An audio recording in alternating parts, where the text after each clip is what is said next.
A Alerj aprova programa estadual de parcerias público-privadas. Transpetro alega a parlamentares que o vazamento de óleo em Mangaratiba foi um ato criminoso. E CPI quer obrigar o registro de ocorrência de mulheres que sofrem agressão. O Jornal da Alerj começa agora.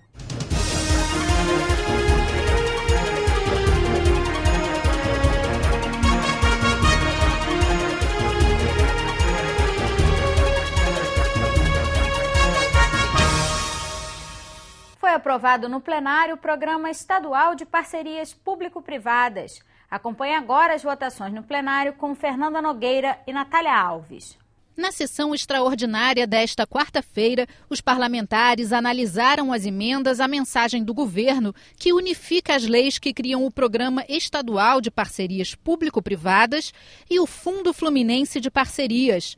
Entre as mudanças está a transferência do programa da Secretaria de Estado de Fazenda para a de Desenvolvimento Econômico e a criação da figura do verificador independente, um auditor contratado pelo governo para acompanhar a qualidade e eficiência da parceria. Nós temos um projeto de parceria público-privada um pouco diferente dos projetos de parceria público-privadas nacionais, que a gente viu que o resultado não foi muito grande.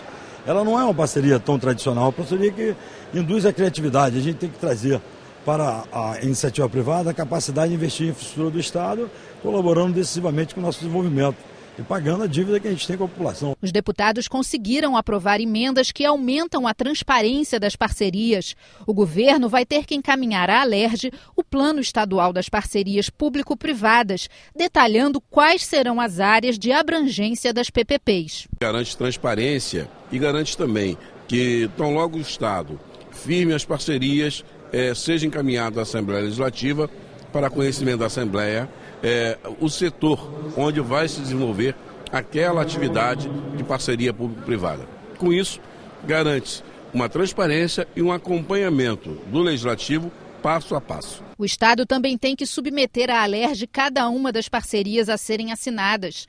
E todos os recursos que forem incorporados ao Fundo Fluminense de Parcerias devem ser informados à Assembleia Legislativa e fiscalizados pelo Tribunal de Contas do Estado. Quando o governo do Estado fizer o seu planejamento estratégico de que parcerias públicas e privadas ele irá realizar nas mais diversas áreas, ele é obrigado a mandar um projeto de lei para a Casa listando essas parcerias públicas-privadas para que a Casa dê aval a todas ou não retire alguma.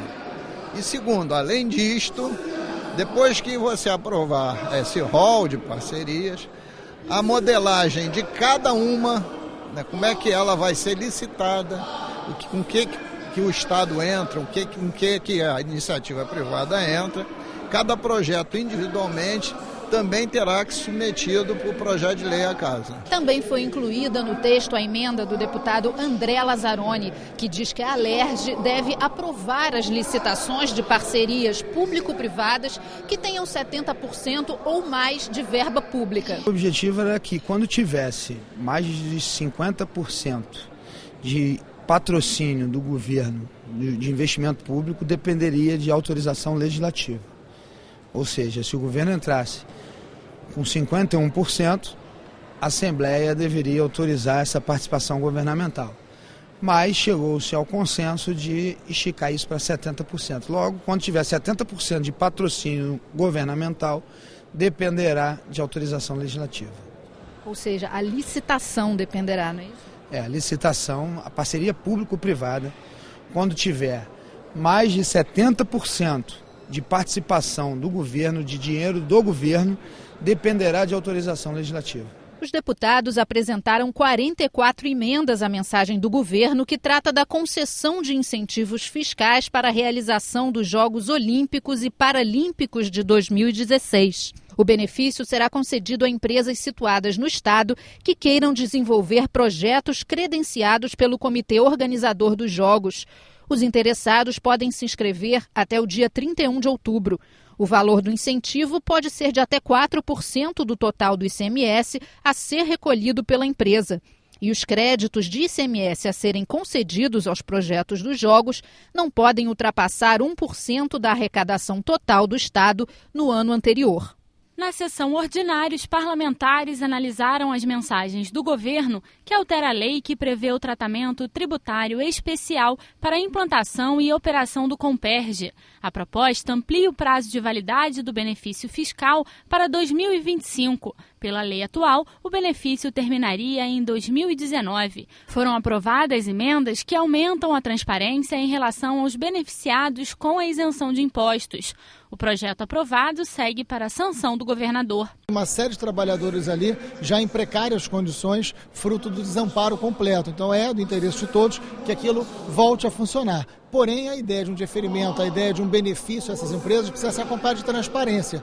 Então, o que a gente aprova como emenda é quais são as empresas que vão receber esse benefício, de quanto é esse benefício. Isso tem que estar publicado pelo governo na sua rede social e isso enviado à LERJ. Ou seja, é uma forma de ampliar a capacidade de controle da Assembleia sobre esses benefícios e garantir total transparência. Os deputados Jorge Pisciani e Paulo Ramos e o deputado licenciado Rafael Pisciani querem criar o Sistema Estadual de Prevenção, Fiscalização e repressão ao roubo de cargas no Estado. O objetivo é desenvolver políticas públicas de combate a esse tipo de crime, implantar o regime de cooperação entre estados e municípios, a criação de organização de um banco de dados sobre o assunto, entre outros. A proposta também prevê a concentração do registro dos delitos que envolvam roubo de cargas, bem como a manutenção de cadastro de cargas roubadas e recuperadas e a divulgação mensal de boletins estatísticos sobre o local e horário de maior incidência de infrações. O projeto aprovado segue para a sanção ao veto do governador. O receptador é aquele que realimenta o crime.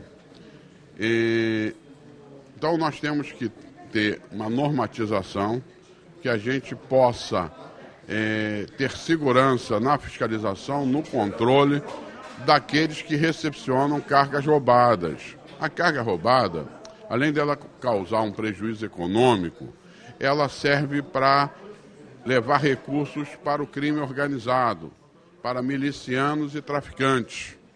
Ela serve para uma concorrência desleal, né, entre o comércio e a indústria. Ela serve para colocar em risco a vida dos caminhoneiros, que muitas das vezes chegam ao Rio de Janeiro depois de dias exaustivos de viagens rodoviárias, já que a opção brasileira foi por rodovias, né? E chegam aqui no Rio de Janeiro, né, vindo do Rio Grande do Sul, vindo de Rondônia, vindo do Mato Grosso, vindo da Bahia, e perdem as suas vidas aqui na entrada da cidade do Rio de Janeiro, né? Uma região hoje das mais atacadas é a Dutra, perto de Acari, da região da Pedreira, da Lagartixa, em Costa Barros. Então, evidentemente, e isso vale para todo tipo de receptação, né? A gente tem a questão dos roubos de bicicleta, mas a gente tem de veículos também, a gente tem a venda ilegal de peças. Então, nós temos que buscar uma forma de, aqui no Rio de Janeiro, não permitir mais essa facilidade no roubo de cargas.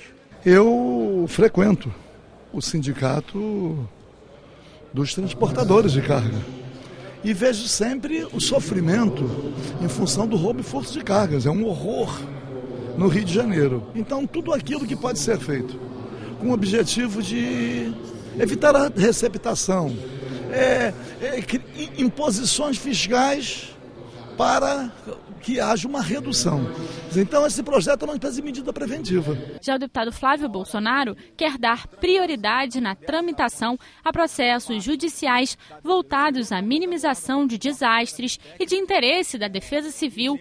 O texto recebeu 6 emendas e retornou às comissões. Foi uma ideia trazida durante uma audiência pública da Comissão de Defesa Civil, da qual sou presidente, por parte dos próprios bombeiros, das dificuldades que eles tinham, às vezes, de conscientizar as pessoas de que determinado imóvel estava numa área com grande risco de desmoronamento ou de alagamento.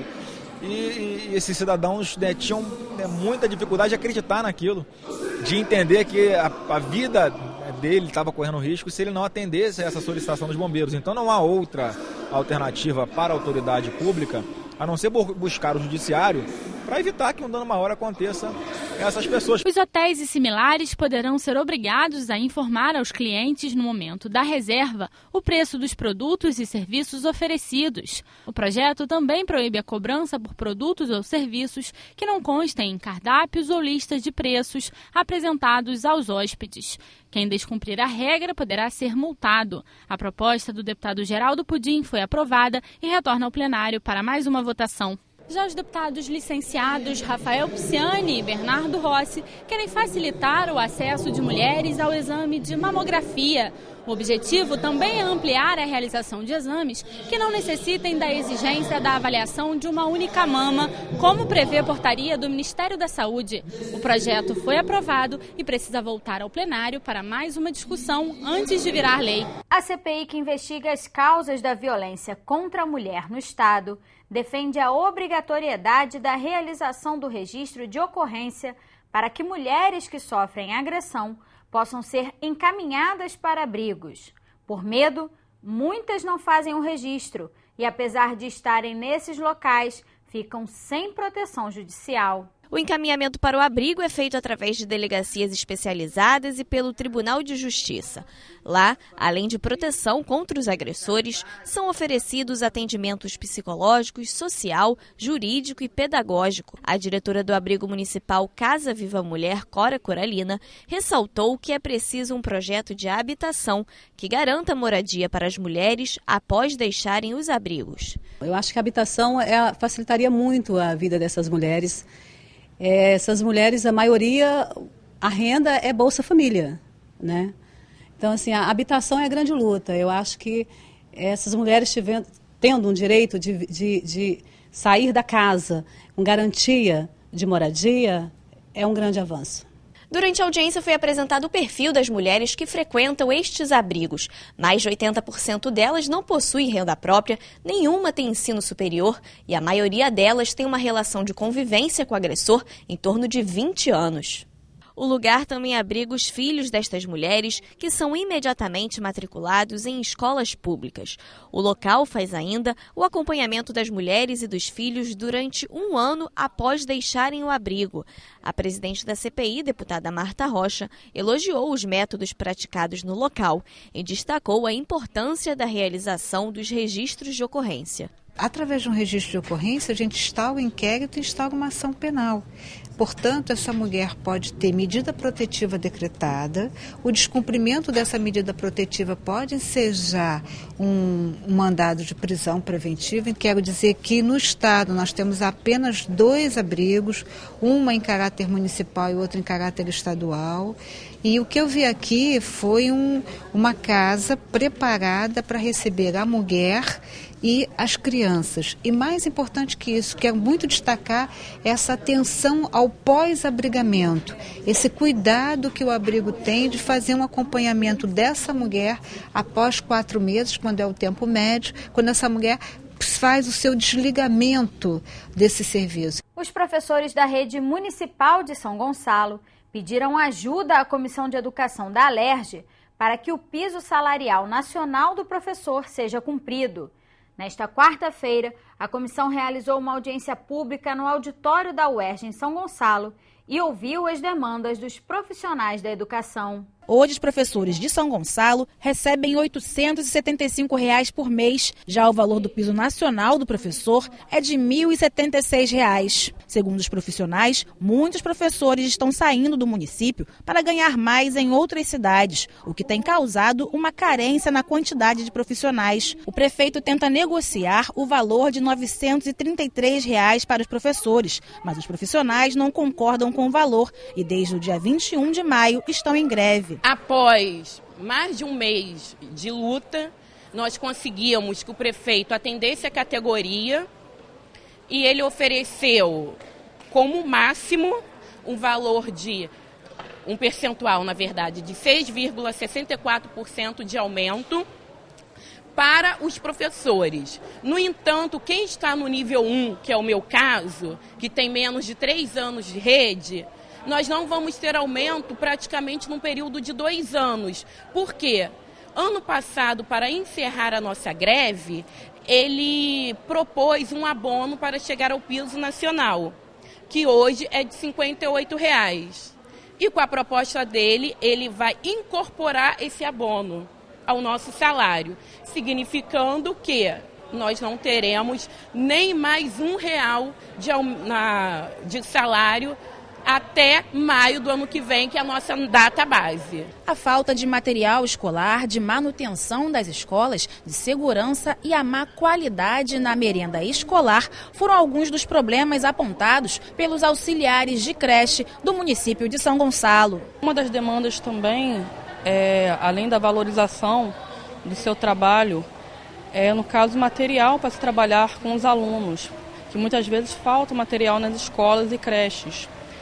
E falta também, muitas vezes, comprometimento do governo com relação às creches. O presidente da comissão, deputado Conde Bittencourt, disse que vai propor ao presidente do Tribunal de Justiça e ao Ministério Público que seja firmado um termo de ajustamento de conduta com os municípios que não pagam o piso nacional ao professor, para que o valor passe a ser pago. O parlamentar informou ainda que vai fiscalizar como a cota estadual do Fundeb está sendo aplicada no município de São Gonçalo. Não dá mais para compactuar com um cenário um ano depois de uma audiência que realizamos aqui em São Gonçalo. Municípios com porte desse não cumprirem a lei do piso nacional para os professores.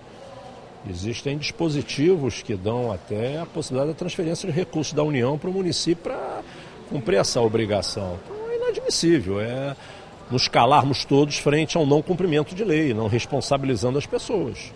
Tentamos pela via do Ministério Público, pela via administrativa, pela pressão política. Agora tomamos 2 decisões. Eu vou pedir ao presidente Pisciani hoje que marque uma reunião da comissão com o presidente do Tribunal de Justiça, tá, para que a gente possa promover, provocando o Tribunal de Justiça, um encontro para um termo de ajuste de conduta com todas essas cidades que não cumprem o piso, o Ministério Público, o Poder Legislativo, as prefeituras, através dos prefeitos, secretários de Educação. E como a cidade de São Gonçalo também ela recebe recursos do Estado na cesta do Fundeb, nós vamos colocar a lupa pela Comissão de Educação na fiscalização desses recursos. Aí é um direito constitucional e responsabilidade nossa, de deputados. É um recurso do Tesouro Estadual, é um recurso que faz parte das receitas do Estado, repassada para o município para cumprir uma finalidade, especialmente e principalmente salário dos trabalhadores de educação. Uma audiência pública realizada no plenário da Alerj discutiu a necessidade da criação da Controladoria Interna do Estado, diretamente ligada ao governo. O vice-presidente da Comissão de Orçamento, o deputado Edson Albertassi, apoia a ideia. Parlamentares, Ministério Público Estadual, Controladoria Regional da União e profissionais de contabilidade defendem que se a função de controlar os gastos do Estado estivesse ligada ao primeiro escalão, ou seja, ao próprio governo, haveria mais independência. A Controladoria Interna do Rio de Janeiro é subordinada à Secretaria Estadual de Fazenda. No país, 5 estados têm a Controladoria Interna subordinada a alguma secretaria. Eu defendo que venha um projeto de lei para casa do governador criando a Controladoria do Estado e que ela não mais seja subordinada à Secretaria de Fazenda e sim diretamente ao governador, porque por Controladoria Interna eu entendo que é o controle das despesas, da qualidade do gasto, mas também o controle da receita. Porque muitas vezes a corrupção no gasto é varejo e a corrupção na receita é atacado. Vide o recente exemplo da União, com o escândalo lá das revisões, das juntas de revisões fiscais. Então precisamos urgentemente ter uma controladoria independente e que seja formada por profissionais concursados das mais diversas atividades, porque é o controle do Estado só. O vice-presidente da Comissão de Orçamento da Alerj disse que é importante ampliar o debate. Primeiro, destacar que a Comissão de Orçamento com a audiência pública cumpre um papel importante de trazer para o debate a CGU, o Ministério Público, a Auditoria Geral do Estado, com deputados que se preocupam com a matéria e a Associação dos Analistas de Controle Interno. Então, o próximo passo agora é a reunião com o presidente na primeira semana de agosto, que precede da reunião com o governador exatamente ainda na primeira quinzena exatamente do mês de agosto. Se tudo correr bem, a gente aprova ainda nesse ano essa medida, que é a criação da Controladoria Geral do Estado, para que o governador tenha também um discurso positivo para a sociedade. O controle dos gastos é tão importante como a criação de receitas. Eu acredito que a gente tenha, com certeza, um Estado muito melhor se esse controle for muito mais efetivo e muito mais eficaz. Durante o evento, o presidente da Alerj recebeu uma homenagem. A minha posição sempre foi em defesa do avanço da máquina pública, de mais controle na gestão pública, de mais cuidado com a qualidade do gasto dos recursos públicos. Eu exercitei isso aqui em todos os meus mandatos de presidente. Evidentemente que a cada gestão com mais experiência vamos aprendendo um pouco mais e aí nós vamos verificando cada vez mais a necessidade do controle interno em todos os setores governamentais, em todos os poderes.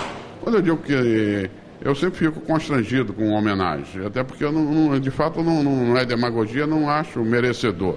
Acho que é obrigação do homem público lutar pelas boas causas. Na verdade, foi criada a carreira e criado tardiamente, foi criado pela luta deles. Nós não fizemos, nem eu, nem nenhum dos outros deputados, né? Ressalvo o deputado Albertassi, que se empenhou muito, né? Mas acho que fizemos o nosso dever. Acho que nós é que devemos homenageá-lo, como ali falei, porque hoje está mostrado com a crise que o Brasil vive, que se nós tivéssemos mais controle interno, né, nas estatais brasileiras, nas empresas de todos os níveis de governo, municipais, estaduais, sobretudo as estatais federais, que são empresas muito grandes, muito importantes para a vida nacional, para a economia nacional, para o país de uma forma geral, nós viveríamos momentos melhores.